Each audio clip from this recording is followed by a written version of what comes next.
Hey guys, it's just on the case. You know I'm always on the case. So today is March the 18th of 2023, and I'm coming to you to talk about Theresa Corley. Theresa was born June 1st of 1959. I'm going to start off with, because you guys, if you've been with me and been on this channel for a long time, you know that I research before I say anything. And yes, I've gotten it wrong. Yes, I made mistakes. I'm not perfect. I'm a human being. And I'm real life just like you. I have real life just like you. I'm not up for the, I live in, no, I'm just on the case. Okay. So guys, I'm going to start off with this.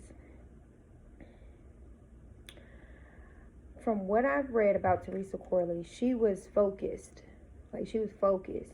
She was 19, but she was focused. She was focused on what she wanted to be, what she wanted out of life, what she wanted to do out of her life. And it seemed like to me she was on the right track.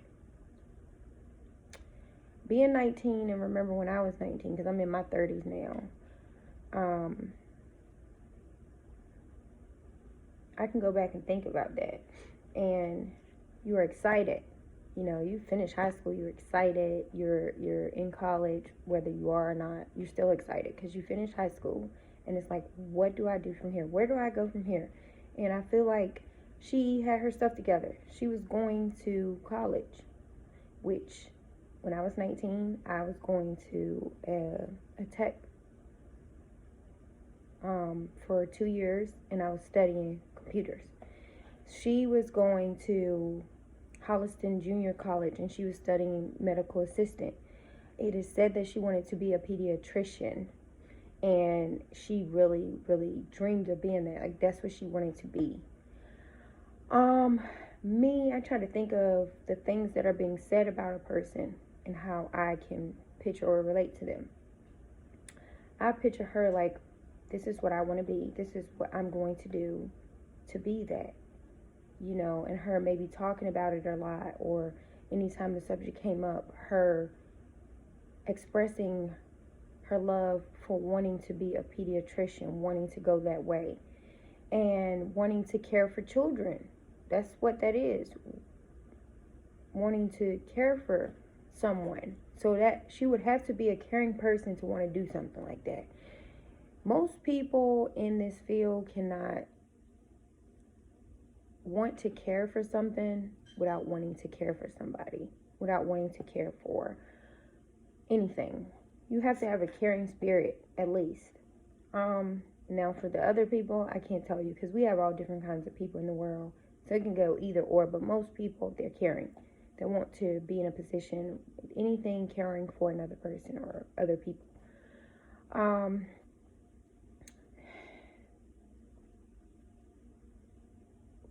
What happened to Theresa happened 40 or more years ago. What is said is that she was missing December 4th, 1978.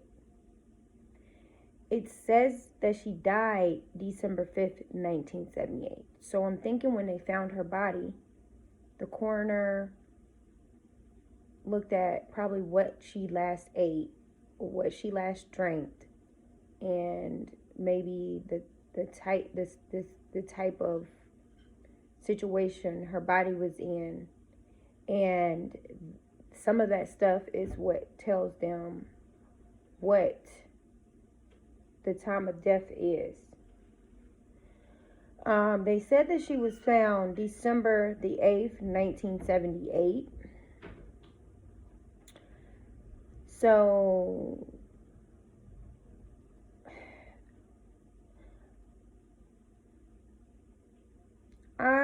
my first thing about this story, I wish that we could report missing people before a certain time, no matter the age. If it sounds like the person is out of their or norm or out of whack with what they normally do, I feel like authorities should give us the right to say that a person is missing. Because sometimes I feel like maybe if that's done, people will be found, people will be alive. You know, you never know the second, the minute that somebody says something that a person can be found. Now, I'm just saying this. She was missing December 4th. They said her death was December 5th. So just think about what I'm saying. If she was missing December 4th, her death was December 5th. That gave ample amount of time for somebody to listen to her mother and say, okay, I think we need to get out here and find this girl.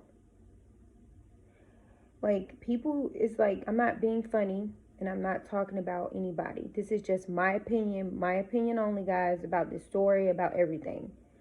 And I'm just giving my thoughts and my opinion. I do not know anything. I was not there, and I'm not the police.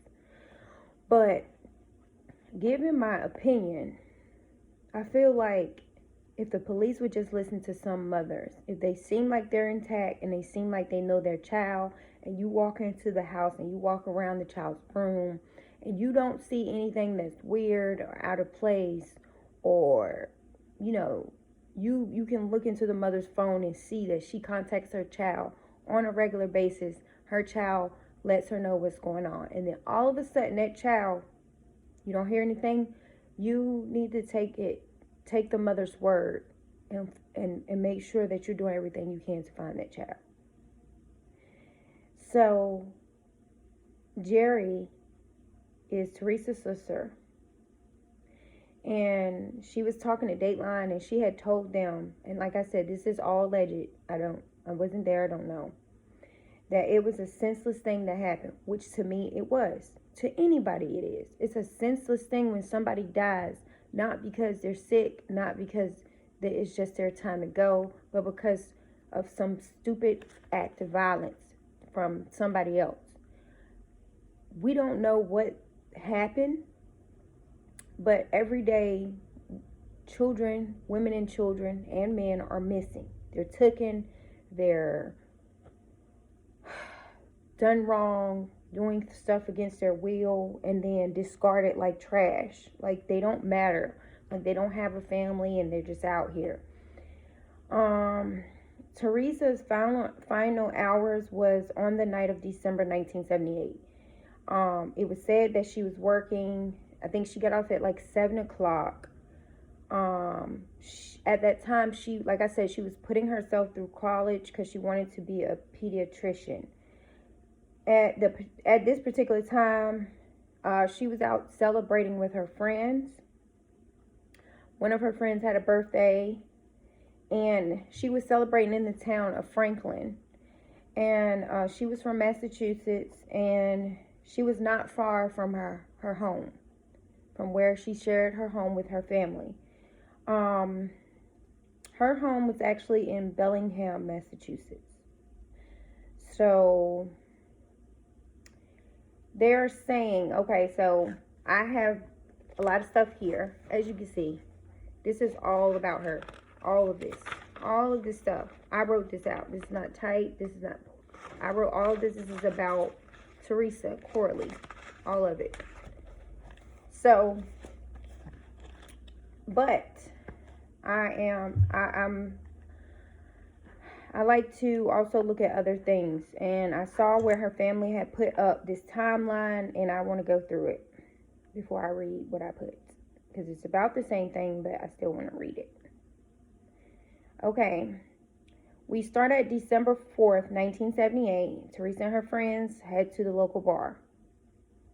Let me just make sure I didn't miss anything. Okay, let me go back. I'm going to go back all the way back. Let's start. Okay, this story is starting December 4th, 1978. So, December 4th, 1978 at 7 o'clock p.m., Theresa leaves work at the Penthouse Sales. That was like a manufacturing place where she worked. Theresa left work and told her mom and sister, Jerry, that she was going to a nearby party. This is happening during 7 o'clock p.m. So, also, we're going to keep going down the timeline. December 4th, 1978, late night, Theresa and her friends head to the local bar, Train Stop Bar. She goes to the party, unclear where the party took place or who she went with. Then her and her friends leave the party and stop at a bar in Franklin, Massachusetts. All right, so we're going down. Okay. So let's not forget Theresa Corley is the victim here. Her friend Pam, Elena, and Rick are the ones who were at the party with her. Okay, we keep going. December 4th, 1978.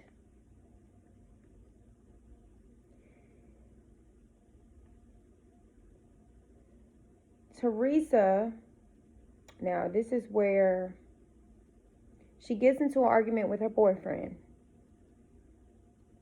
She asks her friend Elena for a ride.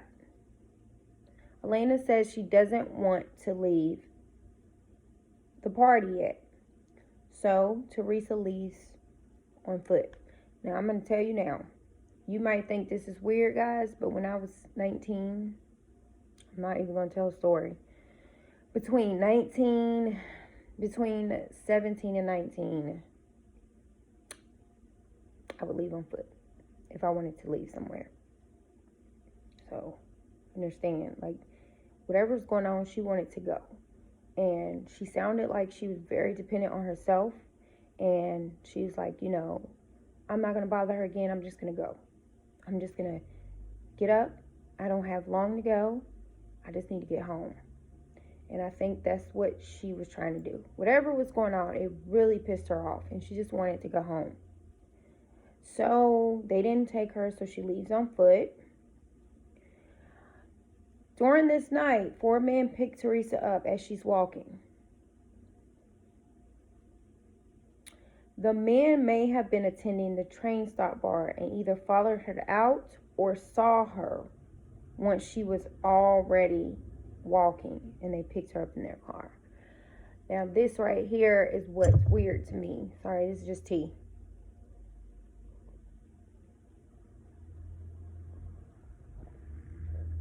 What's weird to me is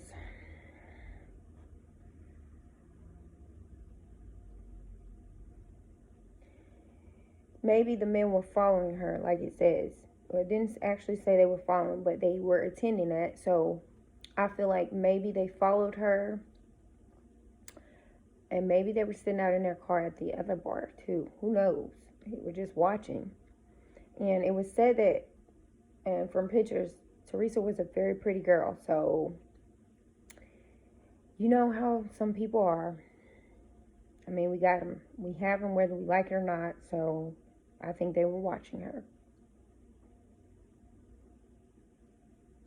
So, the people that were told to be in this car was Steve, John, Mike, and David. Now, what is said is that these men bring Theresa to the Presidential Arm apartment complex. What is unclear is if Theresa was willing and went to the apartment with these men, or they forced her to go with them. Now, this is just me speaking personally, and this is my opinion, and my opinion only. I don't think that Theresa wanted to go to this apartment complex with these men. I don't care what anybody says. I don't think so. The reason being is because she was 19 years old. She wasn't on drugs. She didn't have like a hard time with life. How does a focused 19-year-old, even though she's 19, think about it. How does a focused 19-year-old that's trying to go to college and stay out of trouble end up with 4 men at an apartment complex? That doesn't even sound right. That doesn't sound right. That does not sound right at all. That she just willingly was like, okay, there's 4 men. I'm just going to go with them to this apartment complex. How is it she was on her way home and then she ended up with some men? That doesn't make any sense. What I believe happened is that Theresa was walking on the side of the street trying to get home. She may have told them she was okay. She may have either been lured into that car or talked into the car. Like, we're going to take you home, no problem. But being 19 and being smart, something is weighing on me that she didn't want to go with him. That she was forced. Maybe 2 of them got out. Maybe all of them got out. Maybe all 3. Maybe the driver didn't get out. But maybe the rest of them did. Maybe the 3 did. And they told her, like, if you scream, if you holler, we're going to kill you.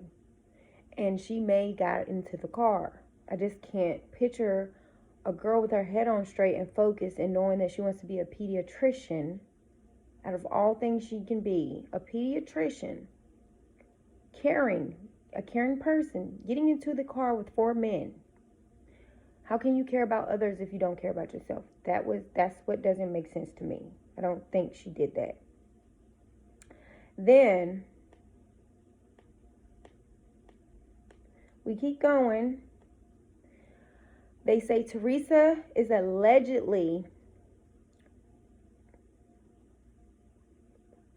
R-word by men in the apartment. It's unclear which men did this to her. And you guys know what I'm talking about. You can't say those kind of words, but if I could, man. Theresa is able to get out of the apartment complex and starts trying to get home. She gets out of the apartment and is seen walking along Route 140 in Franklin, Massachusetts.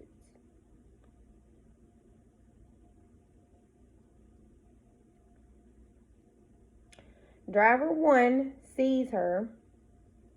That's where they get the information from. Theresa, so the driver 1, we're not talking about the people who allegedly did some awful things to her. But I'm sorry, but I really think they were watching her the whole time. Before they did what they did, and also after. Maybe she left and somehow got out of there and they didn't mean for her to leave their sight. They meant for her to actually not be there. What I mean by that is the D word, to be there and do that to her. So she's no longer here. But somehow I think she got away from them and she headed down the street, the road, to get home, to get to a safe spot. So, Theresa is picked up on Route 140 by a driver. They pick her up and drop her off in front of the Garlick Farms location in Franklin, Massachusetts.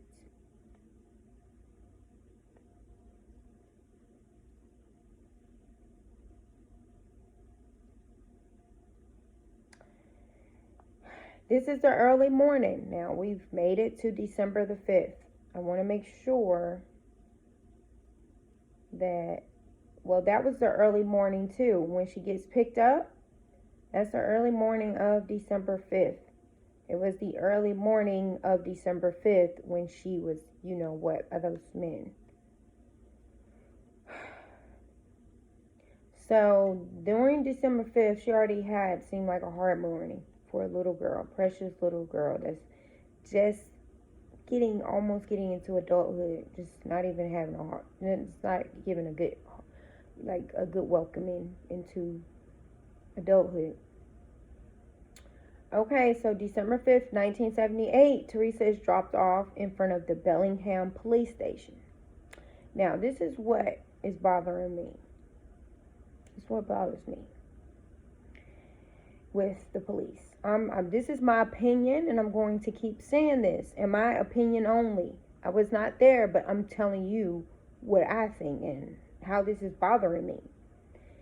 They picked her up outside of the Garlick Farms, or the Garlick Farms. Garlic Farms entrance and drive her towards Bellingham, Massachusetts. They drop her off at a police station. Now, this is where I don't understand the police. And hold on, this is just for my voice.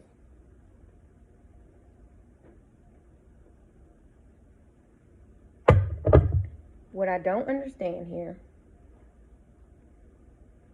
is why would somebody drop someone else at a police station? Just out of nowhere. You have people that walk around all the time and say, hey, I need a ride.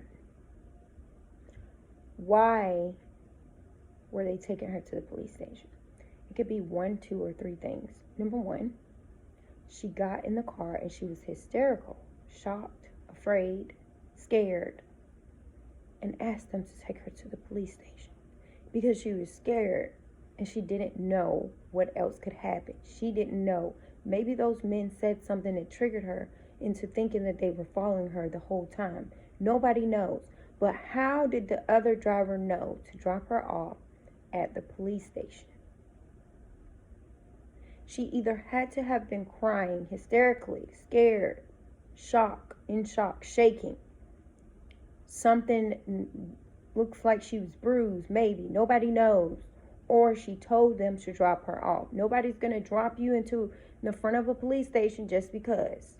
So I believe she may have tipped them off and just told them to drop her off.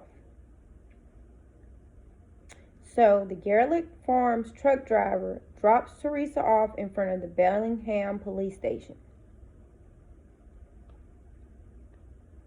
Theresa does not go into the police station and keeps walking. Now, this is something where somebody or maybe people will be like, well, why didn't she go into the police station? How do you guys, nobody doesn't know if these people threatened her life? If you tell, we're going to find you and kill you, just like we found you. You don't know.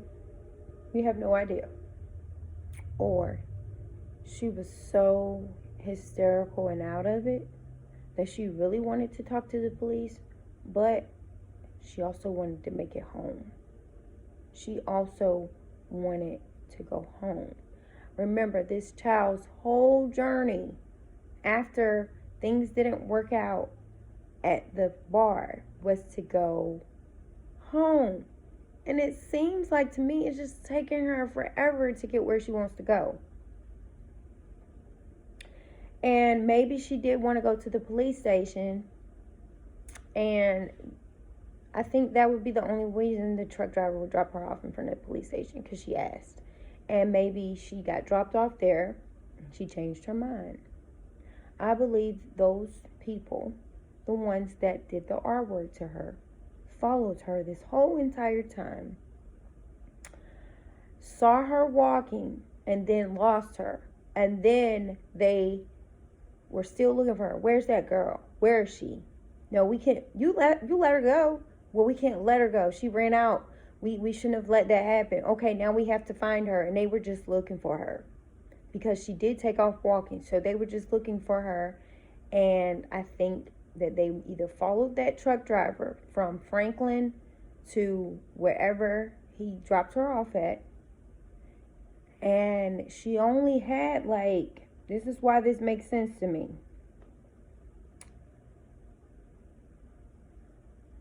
She then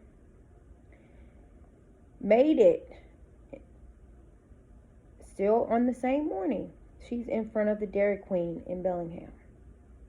Theresa has made her way from in front of the Bellingham police station into the front of the Dairy Queen. 30 minutes to make a 3 to 4 minute walk, as the two locations are very close in proximity. Okay, this is what I need to stop at.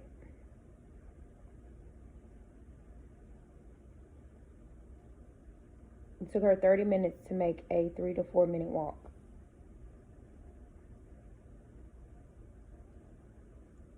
That means she was having a hard time. She probably was crying. She probably was hurt bad. But she was willing And she was pushing to go home to her mom, to her sister, Jerry. She wanted to get home and let them handle it. She wanted her mom to handle it. That's what I think.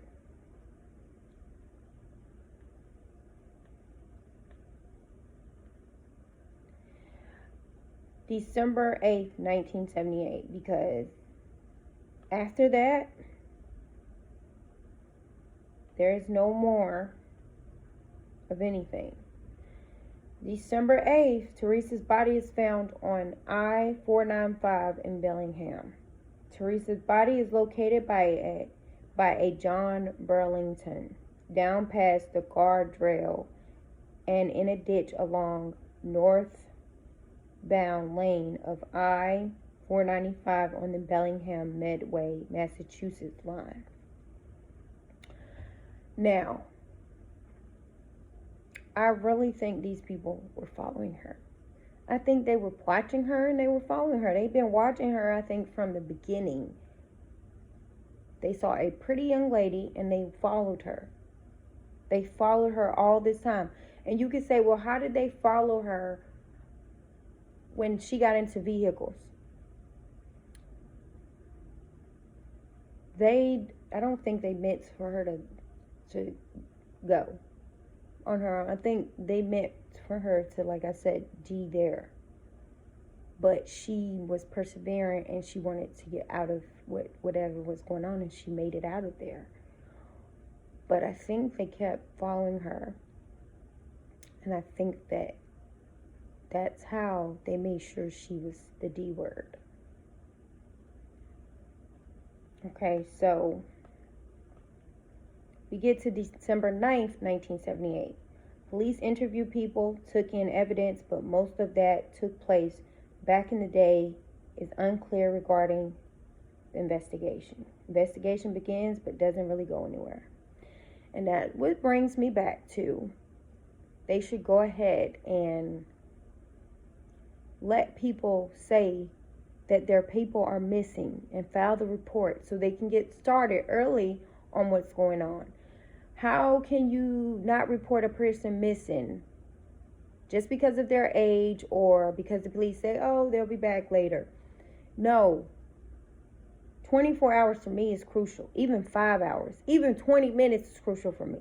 So you're just sitting back and you're letting somebody get away with putting somebody in their car, running off, slitting their throat, and then just driving off. I really think the laws should change with the missing rule. I think police need to have a checkoff list of, do you stay in contact with your daughter? I need to see some proof. If you don't have any, it has to be something in order to let them know, hey, my daughter wasn't mad at me. She contacted me at this particular time and told me what was going on. So I need you to look for her because she's not where it said she was anymore, and nobody knows where she is. For a child to keep in contact with their mother, that shows that they have a relationship with their parents. And it's unfair. So April the 6th, 1989, police finally interview Ronnie. They don't interview Ronnie until 11 years after Theresa is killed. Wow. It is believed he may have been the John Burlington caller, but he has never admitted to this fact or been publicly named as the caller. We're going to talk about this. John Burlington was found out to be not the correct name, a made-up name that a man gave when he ran into the police station and asked, right after this girl was missing and found, did the police find Theresa Corley's body on the highway? Now, this made no sense to me. Why are you asking? Out of nowhere, in a police station, did someone find somebody's body? To me, that seems like it may have been eating him up.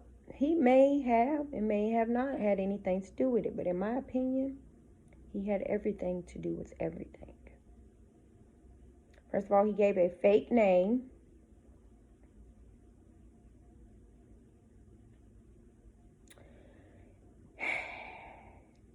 or he either saw.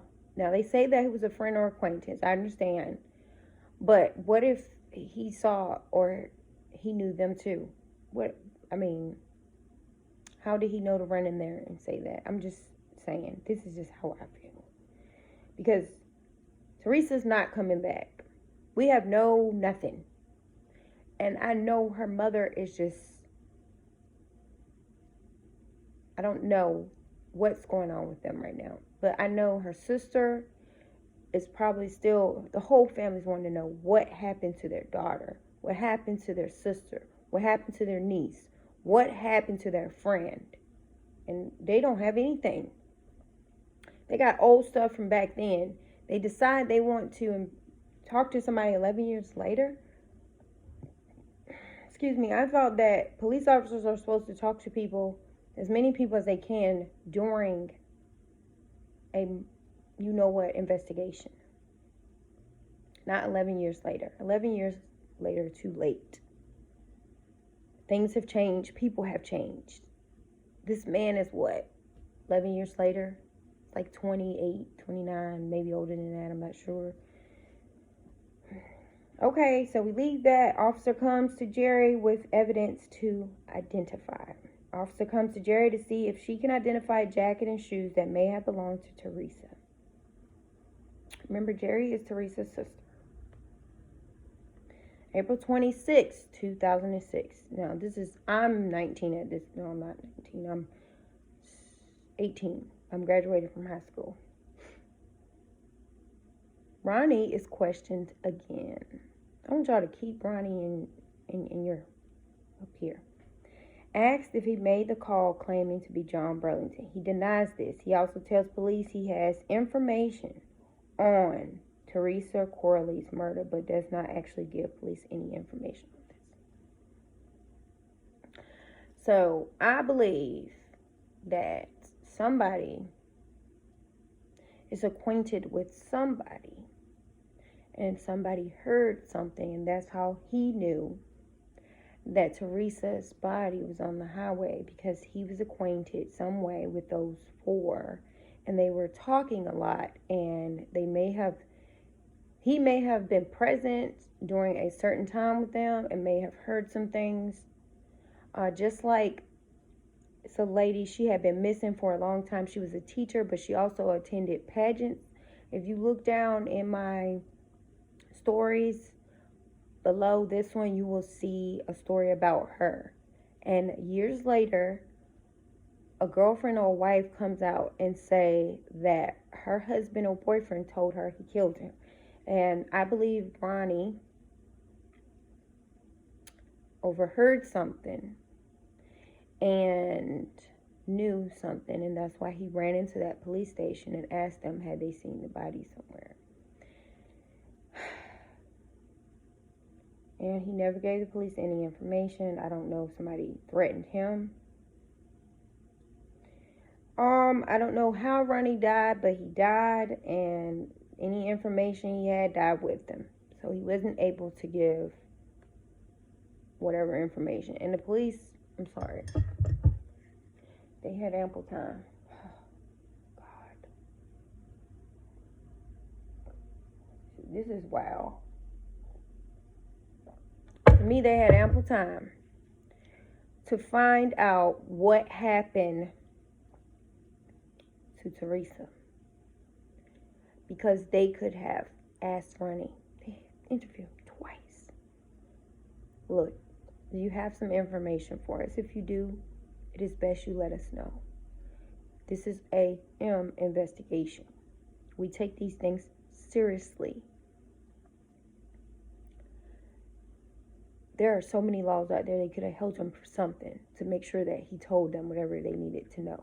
But they didn't press him. So now he's the D word. Jerry starts justice for Theresa Corley Facebook page to bring awareness and attempt to find information to help solve her sister's case. If you guys, this is 2015. If you guys want to visit Theresa Corley's Facebook page that her sister Jerry created, it is Justice for Theresa Corley. That is Corley. Theresa is spelled Theresa. So in 2015, DNA on jeans is tested. Comes back with a match to David, but DA will not charge him as ejaculation does not equate penetration. Statute of limitation was up on the R word or whatever you want to call it, and can't charge for murder, the M word, with that evidence. Does not mean he was the one to her. You mean make her disappear. So I still think they had a case. I still think they could have gotten him. How did you do that on her? Why do the police have evidence that something happened between you and your friends and her, and then all of a sudden they find some specimen that comes from you on her pants?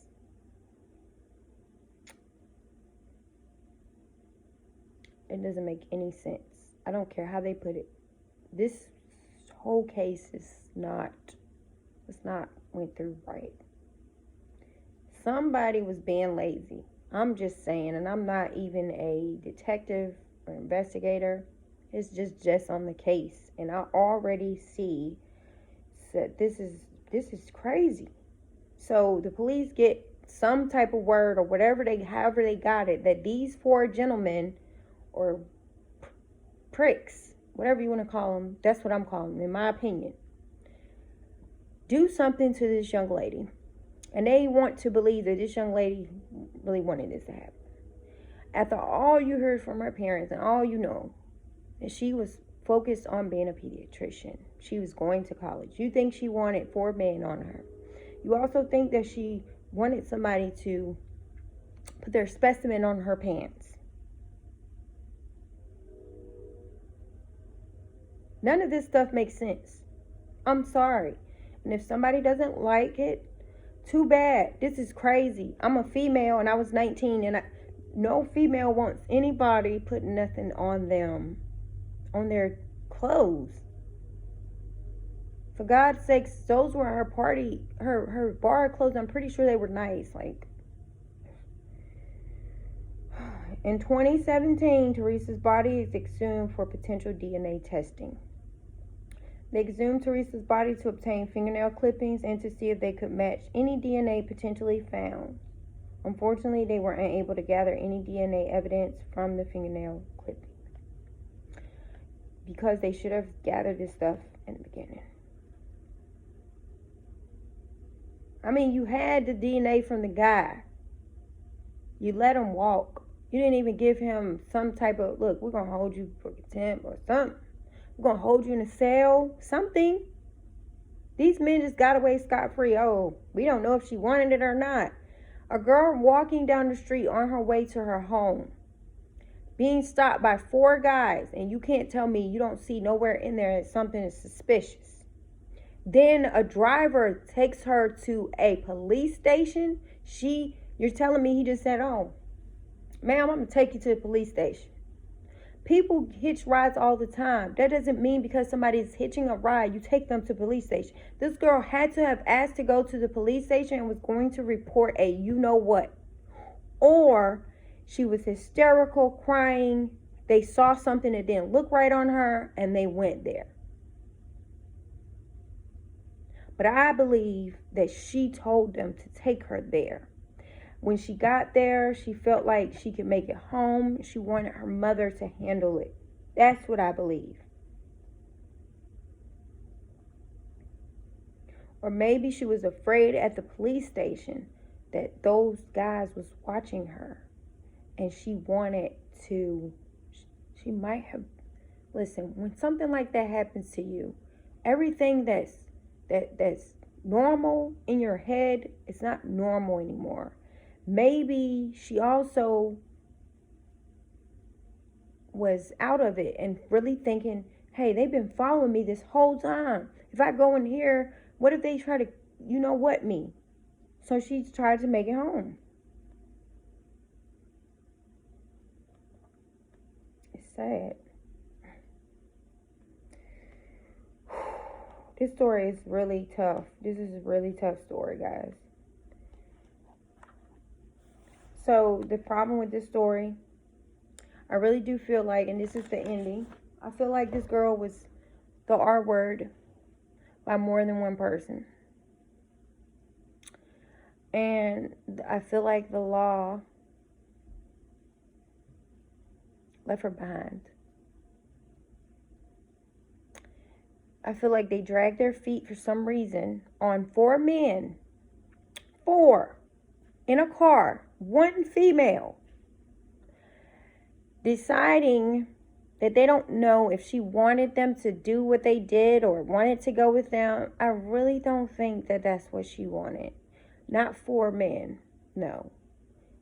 A woman or a young adult would be scared to get in the car with 4 men, not knowing who they are and what they're going to do. I believe 3 of them got out, like I said, and told her to get in the car.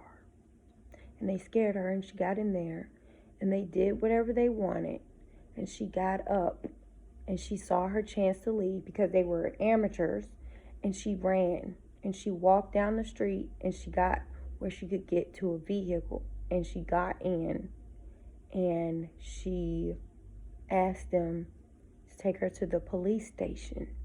When she got to the police station, she was shook up, she was scared, she was lonely. A lot of questions were going through her mind, a lot of concern. She was not home yet. So maybe she was thinking, if I go in here, what if they find me? Because they find out I told the cops. Maybe I should just go home to my mom and let her figure it out.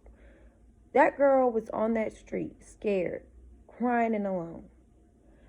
And the police decide they don't know what happened. It's like they don't even have the decency to say, over anything, this girl was 19, and over anything, there were 4 men. And this story is not making sense. I'm going to ask you 3 to 4 to stand by and don't go anywhere. You are identified as people of interest. No. They are looked at as people with information. They should be people of interest. They should have always been. And she's not here. Jerry doesn't have any more answers. And none of their family members do. And that's the sad part.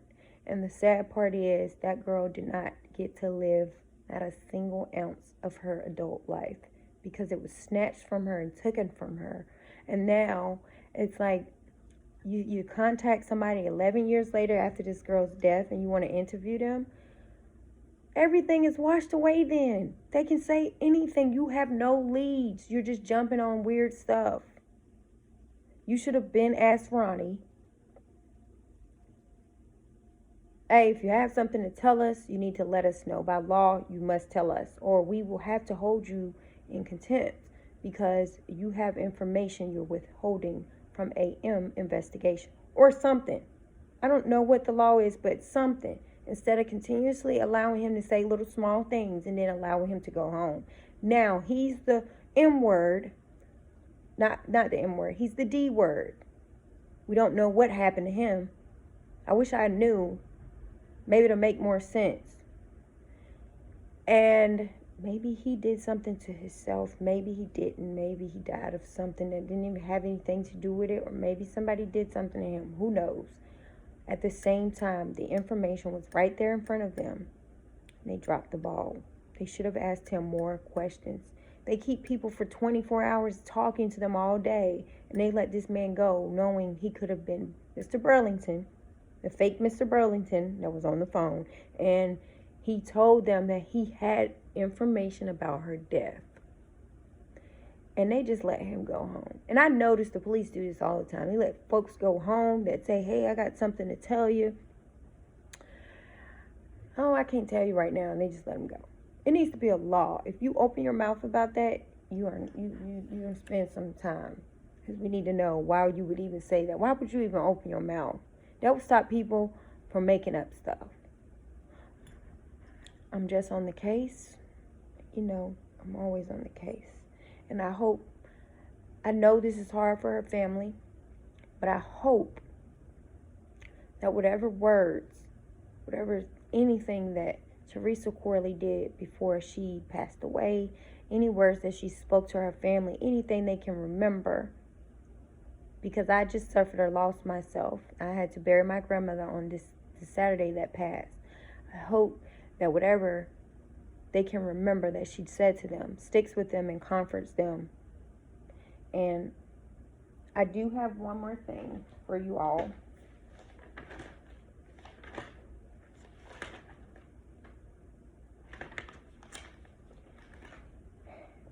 Mrs. Jerry, which is Theresa's sister, they say that if you have any information regarding Theresa Corley's case, please contact the Norfolk DA tip line.